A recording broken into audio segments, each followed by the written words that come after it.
அப்புறம் ரத்னம் சாருக்கு அடுத்தது நான் பாராட்ட வேண்டியது என்னுடைய கடமை ஜோதி.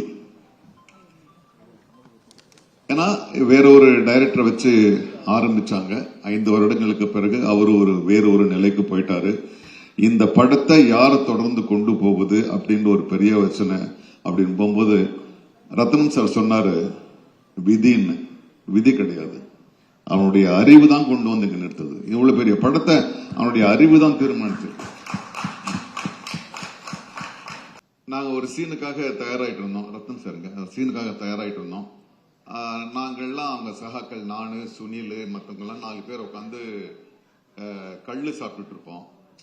அப்புறம் பவர் ஸ்டார் வருவாரு. வந்து அவர் எங்க கிட்ட ஒரு வார்த்தை சொல்வாரு, சின்ன சின்ன அவ்வளவுதான், அங்கிருந்து போயிடும். அவர் வந்ததே 2 மணி நேரம் அந்த ஆபீஸ்ல இருந்து வந்து ஒரு அரை மணி நேரம் டிஸ்கஷன் நடக்குது.